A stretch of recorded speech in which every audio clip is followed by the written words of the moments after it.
कहानी की शुरुआत एक न्यूज अनाउंसमेंट से होती है जिसमें बताया जाता है कि कैलिफोर्निया का इंडी मैक बैंक बंद हो चुका है और ये एक बड़ी असफलता साबित हुई है। इसके बाद हमें बॉबी वॉकर नाम के एक आदमी को दिखाया जाता है जो कि GTX यानी ग्लोबल ट्रांसपोर्टर सिस्टम कंपनी के कॉर्पोरेट ऑफिस में काम करता है। वो बहुत मेहनत से इस पोजीशन पर पहुंचा है। आज उसके पास सब कुछ है, महंगा घर, महंगी गाड़ी है। वो एक आलीशान लाइफ जी रहा है। बॉबी तैयार होकर ऑफिस में पहुंचता है जहां पर वो नोटिस करता है कि उसके सभी को वर्कर्स का चेहरा उतरा हुआ है। तभी उसकी ऑफिस असिस्टेंट नैन उसके पीछे पीछे आती है और उसे बताती है कि सैली विलकॉक्स उसे कॉन्फ्रेंस रूम में बुला रही हैं। इससे पहले वो कॉन्फ्रेंस रूम में जाता, उसे कॉनेल बताता है कि न्यूपोर्ट न्यूज में मोबाइल फोन डिवीजन बंद कर दिया गया है। साथ ही ये भी बताता है कि उन्होंने शिप सिस्टम को रेल प्रोडक्ट से इंटीग्रेट कर दिया है, यानी कॉर्पोरेट भाषा में ये लोग नौकरियां काट रहे हैं लेकिन इसे इनोवेशन की तरह शो कर रहे हैं। ये बात सुनकर बॉबी काफी ज्यादा गुस्सा हो जाता है, जो सीधा सैली से मिलने जाता है जहां पर सैली के साथ कंपनी का लीगल एडवाइजर भी मौजूद था। बॉबी के वहां पहुंचने पर सैली उसे डिक लैंड्री से मिलवाती है जो लीगल डिपार्टमेंट से हैं। लैंड्री बॉबी को समझाता है कि कंपनी ने एक डिविजनल बदलाव किया है और 12 साल की सर्विस के लिए उसे बेनिफिट्स दिए जा रहे हैं। आपके 12 साल हमारे साथ आपको 12 हफ्तों की फुल पेमेंट और बेनिफिट्स के हकदार बनाते हैं, मगर अब तुम्हें फायर किया जा रहा है। वही एडवाइजर उस पर ध्यान न देते हुए कहता है कि इस रिसेशन के द्वार में जॉब मिलना काफी मुश्किल है, इसलिए कंपनी तुम्हें एक सेवरेंस पैकेज के तौर पर 12 हफ्तों की फुल सैलरी देने वाली है, जिसके बाद तुम जानो और तुम्हारा काम जाने और तुम काफी अच्छे इंसान और अपना काम भी काफी अच्छे से करते हो, इसीलिए ये ऑफर सिर्फ तुम्हारे लिए है। ये सुनकर बॉबी बुरी तरह से भड़क जाता है, जिसके बाद वो उन्हें खूब भला बुरा कहकर वहाँ से सीधा कंपनी के वाइस प्रेसिडेंट जीन के ऑफिस में जाता है। लेकिन जीन इस वक्त कंपनी में मौजूद नहीं था, इसलिए ना चाहते हुए भी बॉबी को अपना बोरिया बिस्तर बांधकर कंपनी से बाहर जाना पड़ता है। साथ ही कुछ लोग उसे तसल्ली देने लगते हैं, लेकिन बॉबी को अच्छे से इस बात का अंदाजा है कि ये लोग असल में ये बात जानना चाहते हैं कि कंपनी से निकाले वालों की लिस्ट में उनका भी नाम तो नहीं है। बॉबी उन्हें इग्नोर करके वहाँ से निकल जाता है, जिसके बाद हमें बॉबी के सुपीरियर फील को दिखाया जाता है जो कि विंडो से बाहर ये सब देख रहा था कि आज तो बहुत सारे लोगों को जॉब से निकाला जा रहा है। फील को भी डर लगने लगता है कि कहीं उसे भी जॉब छोड़नी ना पड़ जाए। आखिर अब वो बूढ़ा हो चुका है और इस कारण अब उसे नई जॉब मिलना बहुत मुश्किल है। वो प्रेसिडेंट जीन के पास चला जाता है जो अब तक अपनी ट्रिप से लौट चुके थे। फील जीन से कहता है कि अगर मुझे जॉब से निकाला गया तो मैं कुछ उल्टा सीधा कर बैठूंगा, क्योंकि मैंने इस कंपनी को अपने 30 साल दिए हैं। मैंने अपनी पूरी लाइफ इस कंपनी के नाम कर दी है। ये सुनकर जीन काफी ज्यादा कंफ्यूज्ड था। तभी जीन की असिस्टेंट उसे बताती है कि कंपनी ने कई डिवीजन को बंद कर दिया है, साथ ही सैली ने पूरे सेल्स ग्रुप के एम्प्लॉइज को फायर कर दिया है। फील गुस्से में बोलता है कि अगर मुझे भी जॉब से निकाला गया तो मैं AK-47 लेकर सभी हाई लेवल्स को उड़ा दूंगा। और ये सुनकर जीन काफी गहरी सोच में पड़ जाता है, इसलिए वो सीधा कंपनी के CEO जेम्स से मिलने जाता है, जहां वो जेम्स से कहता है कि तुमने मेरी गैर मौजूदगी में मेरे डिवीजन को बंद क्यों किया है और तुमने मेरी बिना परमिशन के मेरे वर्कर्स को जॉब से क्यों निकाला। ये सुनकर जेम्स भी भड़क जाता है। वो जीन से कहता है कि तुम्हें ध्यान रखना होगा कि तुम बस इस कंपनी के सिर्फ एक एम्प्लॉय हो और मैं इस कंपनी का मालिक हूँ, मैं जो चाहे वो कर सकता हूँ। ये सुनकर जीन निराश हो जाता है, क्योंकि जेम्स और जीन काफी पुराने दोस्त हुआ करते थे जो कि कॉलेज लाइफ से ही साथ काम करते आ रहे हैं और इस कंपनी को भी उन दोनों ने मिलकर खड़ा किया था। साथ ही जीन GTX का फर्स्ट एम्प्लॉय था और उसने इस कंपनी के लिए बहुत बलिदान दिए हैं, मगर अब वो जेम्स की नजर में सिर्फ एक साधारण एम्प्लॉय रह गया है, यानी अब उनकी दोस्ती भी खत्म हो चुकी है। फिर जेम्स जीन से कहता है कि तुम्हारी शिपयार्ड अच्छा रेवेन्यू जनरेट नहीं कर रही थी तो उन लॉस मेकिंग बिजनेसेस को बंद करना ही बेहतर है, क्योंकि ये कंपनी अब और लॉस नहीं झेल सकती। जिस पर जीन कहता है कि वो एम्प्लॉयज इस कंपनी के लिए लॉयल थे, जिन्होंने अपनी पूरी मेहनत से इस कंपनी को ग्रो करने में दिन रात एक कर दी। जिस पर जेम्स बिना ध्यान दिए कहता है कि कंपनी का मोटिव एम्प्लॉयज का ध्यान रखना नहीं बल्कि शेयर होल्डर्स को खुश करना है, क्योंकि एम्प्लॉयज तो दोबारा मिल जाएंगे लेकिन शेयर होल्डर्स दोबारा नहीं मिलेंगे। जिस बात पर जीन सहमत नहीं होता और वहाँ से गुस्से में चला जाता है। खैर, दूसरी तरफ बॉबी का उतरा हुआ मुंह देखकर बॉबी की वाइफ मैगी उससे पूछती है कि क्या हुआ, तुम इतने परेशान क्यों हो। बॉबी उसे बताता है कि मुझे नौकरी से निकाल दिया गया। ये सुनकर मैगी भी काफी दुखी हो जाती है, मगर फिर भी वो अपने हस्बैंड को तसल्ली देने लगती है। जिस पर बॉबी मैगी से कहता है कि मैं चाहता हूँ कि तुम इस बारे में किसी से भी जिक्र न करो कि मेरी जॉब जा चुकी है, क्योंकि अगर किसी को पता चला तो मेरी काफी बदनामी होगी। जिसके लिए मैगी मान जाती है। जिसके बाद बॉबी की फैमिली रेडी होकर मैगी के भाई जैक के घर जाते हैं, जहाँ पर जैक की फैमिली एक बर्थडे पार्टी मना रही थी। जैक बॉबी से उसकी जॉब के बारे में पूछने लगता है, लेकिन बॉबी उसका कोई जवाब नहीं देता। साथ ही यहाँ हमें पता चलता है कि जैक छोटी सी कंस्ट्रक्शन कंपनी चलाता है। इस दौरान हम ये भी जान पाते हैं कि इन दोनों की आपस में कुछ खास नहीं बनती। अगले दिन बॉबी अपनी वाइफ के साथ एक आउटप्लेसमेंट कंपनी में इंटरव्यू के लिए जाता है। वो कंपनी बेरोजगार लोगों को दोबारा नौकरी दिलाने में मदद करती है। बॉबी को वहाँ बताया जाता है कि अब उसे एक काउंसलर असाइन किया जाएगा जो उसे इंटरव्यूज और रिज्यूमे वगैरह में गाइड करेगा। दरअसल ये एक तरह की प्लेसमेंट फर्म है जिसे GTX ने हायर किया है, ताकि ये फर्म GTX के कर्मचारियों को नौकरी प्राप्त करने में मदद कर सके जिनको GTX ने निकाल दिया है। मगर फर्म वाली लेडी कुछ ज्यादा ही ज्ञान बांट रही थी, जो कि बॉबी को बिल्कुल भी पसंद नहीं आता। वो यहाँ पर तमाशा करके चला जाता है, इसलिए उसे कोई भी जॉब का ऑफर नहीं मिलता। खैर, अब बॉबी GTX के वाइस प्रेसिडेंट जीन से मिलने जाता है, जहाँ वो जीन से कहता है कि तुमने मुझसे वादा किया था कि मेरी जॉब बिल्कुल सेफ है, लेकिन फिर भी मुझे जॉब से निकाल दिया गया। जीन बॉबी को भरोसा दिलाता है कि यकीन मानो, तुम्हें जॉब से निकालने में मेरा कोई भी हाथ नहीं है। वैसे अगर तुम चाहो तो मैं तुम्हें दूसरे डिपार्टमेंट में जॉब दिला सकता हूँ। मगर अब बॉबी को जीन पर भरोसा नहीं रहा, क्योंकि उसे अच्छे से पता है कि GTX की HR सैली असल में जीन की मिस्ट्रेस है। इसलिए वो गुस्से में वहाँ से चला जाता है, क्योंकि उसे लगता है कि वो अपने दम पर ही नई नौकरी ढूंढ लेगा। जब बॉबी घर पहुंचता है तब उसकी वाइफ मैगी बॉबी को अपने पास बैठा लेती है, जो अपने फालतू एक्सपेंसेस को कट करने की लिस्ट बनाने लगती है। ये देखकर बॉबी काफी निराश होता है। वो अपनी वाइफ मैगी को तसल्ली देता है कि जल्द ही मुझे जॉब मिल जाएगी, तुम फिक्र करना बंद कर दो। मगर मैगी इंसिस्ट करती है कि हमें उन फालतू खर्चों को बंद कर देना चाहिए जिसके बिना हम अच्छे से जी सकते हैं, और इसमें कोई बुरी बात नहीं। मैं इस बुरे वक्त में तुम्हारे साथ हूँ और तुम्हें जल्दी ही जॉब मिल जाएगी। अंत में बॉबी को मैगी की बात माननी पड़ती है। जल्द ही कुछ हफ्ते बीत जाते हैं, लेकिन बॉबी को कोई भी ढंग की जॉब नहीं मिलती। मैगी बॉबी से कहती है कि मैंने एक रियल एस्टेट एजेंट से बात की है, जिसने हमारे घर को टू बी सोल्ड की लिस्ट में डाल दिया है और हमें इस घर के काफी अच्छे पैसे मिल जाएंगे। ये सुनकर बॉबी बहुत दुखी हो जाता है, क्योंकि उनकी हालत इतनी खराब हो चुकी है कि उनके घर को चला पाना काफी मुश्किल हो रहा है। इसलिए अब उन्हें अपना घर भी बेचना पड़ रहा है। अगले सीन में बॉबी फिर से जॉब इंटरव्यू के लिए जाता है, जहाँ बॉबी की इंटरव्यूअर उसे हायर करने के लिए राजी भी हो जाती है। लेकिन जब बॉबी को पता चला कि इस जॉब में उसे प्रीवियस सैलरी की आधी सैलरी मिलने वाली है, तो वो इस जॉब ऑफर को ठुकरा कर यहाँ से चला जाता है। दरअसल उसे लगा था कि वो एक काफी अच्छा कॉर्पोरेट वर्कर है, साथ ही उसे काफी एक्सपीरियंस भी, इसलिए उसे पुरानी कंपनी की जितनी ही सैलरी मिलेगी। लेकिन ऐसा नहीं होता, क्योंकि GTX कंपनी का लेवल काफी हाई होता है और इस कंपनी का उतना लेवल नहीं होता। इसलिए अपने ईगो के चलते वो इसे ठुकरा देता है। वहीं जीन और जेम्स के रिश्ते भी खराब हो चुके थे, क्योंकि जीन को लगता है कि जेम्स अब उसकी रिस्पेक्ट नहीं करता। साथ ही जीन कंपनी में उसकी अथॉरिटी को चैलेंज कर रहा है। जेम्स जीन को ये एहसास दिलाने में कभी नहीं चूकता कि जीन तो बस एक मामूली एम्प्लॉय है और जेम्स इस कंपनी का मालिक है। साथ ही जीन को पता चला है कि जेम्स GTX के लिए नए हेडक्वार्टर्स बनवा रहा है, जहां वो अनाप शनाप पैसा लगाने वाला है। तो ये जानकर जीन काफी ज्यादा शॉक्ड हो जाता है, क्योंकि जेम्स के पास एम्प्लॉयज को सैलरी पे करने के लिए पैसों की कमी है और वो इस हेडक्वार्टर बनाने में दुनिया भर का पैसा लगा रहा है। जिसके बाद बॉबी अपनी पूरी फैमिली के साथ डिनर पर चला जाता है। लेकिन डिनर टेबल पर प्रेयर के दौरान जेम्स की बेटी से एक गलती हो जाती है। दरअसल वो अपने डैड के लिए प्रे करती है कि उन्हें जल्द से जल्द जॉब मिल जाए। इससे सभी के सामने रिवील हो जाता है कि उसके फादर की जॉब जा चुकी है, जिससे बॉबी की सभी के सामने बेइज्जती हो जाती है। लेकिन कोई फैमिली मेंबर बॉबी को इस बात के लिए कुछ नहीं बोलता और डिनर के बाद जैक बॉबी से कहता है कि अगर तुम्हारी सिचुएशन ज्यादा खराब हो जाए तो तुम मेरी कंस्ट्रक्शन कंपनी में काम करने के लिए आ सकते हो। बॉबी जैक के लिए काम करना नहीं चाहता, इसीलिए वो उसे मना कर देता है। लेकिन फिर भी जैक उसे तसल्ली देता है। जिसके बाद हमें GTX की हाई लेवल मीटिंग को दिखाया जाता है, जहाँ पर जेम्स सभी से कहता है कि हमें कैसे भी करके GTX की मार्केट वैल्यू इंक्रीज करनी होगी, ताकि कंपनी राइजिंग ट्रेंड में बनी रहे। इसलिए वो लोग रेवेन्यू इंक्रीज करने के नए नए ऑप्शन ढूंढने लगते हैं। तभी जीन कहता है कि क्यों ना तुम कंपनी की नई हेडक्वार्टर वाली बिल्डिंग को बेच दो, जिससे इतना कैश जनरेट हो जाएगा जिसे तुम कंपनी का रेवेन्यू दिखाकर कंपनी की मार्केट वैल्यू आसानी से इंक्रीज कर पाओगे। पर जेम्स भड़कते हुए बोलता है कि भले ही मुझे कंपनी के एम्प्लॉयज को दोबारा फायर करना पड़ जाए, मगर मैं अपनी ऑफिस बिल्डिंग को किसी भी हालत में नहीं बेचूंगा। जीन को एहसास हो जाता है कि जेम्स दोबारा से कंपनी के एम्प्लॉयज को फायर करने वाला है और उसका अंदाजा बिल्कुल सही था, क्योंकि कुछ दिन बाद जेम्स अपने सबॉर्डिनेट से कहता है कि हमें फिर से कुछ डिवीजन को बंद करना होगा, जिससे काफी सारे एम्प्लॉयज को नौकरी से निकाल दिया जाएगा, जिससे कंपनी के एक्सपेंसेस भी कम हो जाएंगे, जिन्हें हम रेवेन्यू में शो कर देंगे, जिससे कंपनी की मार्केट वैल्यू इंक्रीज हो जाएगी और साथ ही हमारा कोई नुकसान भी नहीं होगा। ये सब सुनकर जीन काफी ज्यादा दुखी हो जाता है, मगर जेम्स उस पर कोई ध्यान नहीं देता। वहीं हमें मैगी को दिखाया जाता है, जो बॉबी से कहती है कि 3 हफ्तों में तुम्हारा सेवरेंस पैकेज खत्म होने वाला है, जिसके बाद हमारा सर्वाइव करना भी मुश्किल पड़ जाएगा। इसलिए बेहतर होगा कि हम इस घर को फाइनली बेच दें, जिससे हमें कुछ समय तक सर्वाइव करने के लिए पैसे मिल जाएंगे। साथ ही रही बात रहने की, तो हम तुम्हारे पेरेंट्स के घर शिफ्ट हो जाएंगे, जहाँ पर हमें लीज रेंट और इलेक्ट्रिसिटी किसी की टेंशन करने की जरूरत नहीं है। बॉबी को ये आइडिया सही तो लगता है, लेकिन वो काफी उदास भी होता है, क्योंकि इतनी मेहनत से उसने ये सब बनाया था, जो अब धीरे धीरे उसके हाथों से जा रहा है। खैर, बॉबी को जल्द ही अपनी महंगी कार्स भी बेचनी पड़ती है। बॉबी धीरे धीरे पूरा कॉन्फिडेंस लॉस करने लगता है कि अब शायद उसे कहीं भी जॉब नहीं मिलने वाली है। वहीं GTX में एक पार्टी चल रही थी, जहाँ फिल जीन को बताता है कि अभी अभी मुझे सैली ने जॉब से फायर कर दिया है। ये सुनकर जीन काफी ज्यादा शॉक्ड था।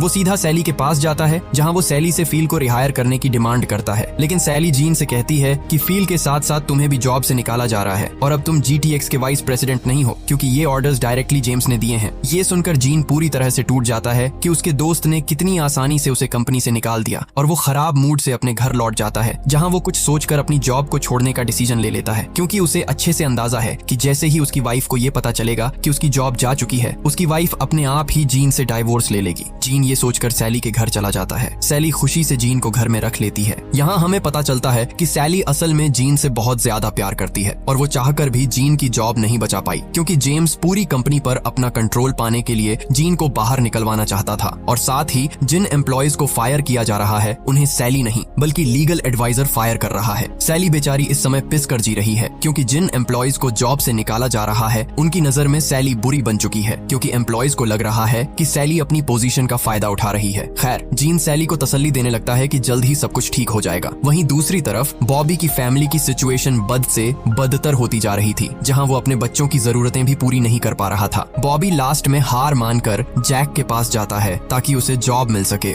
जैक एक बिल्डर है, इसलिए जैक बॉबी को एक कंस्ट्रक्शन साइट पर ले जाता है, जहां बॉबी को खूब सारा फिजिकल वर्क करना पड़ता है।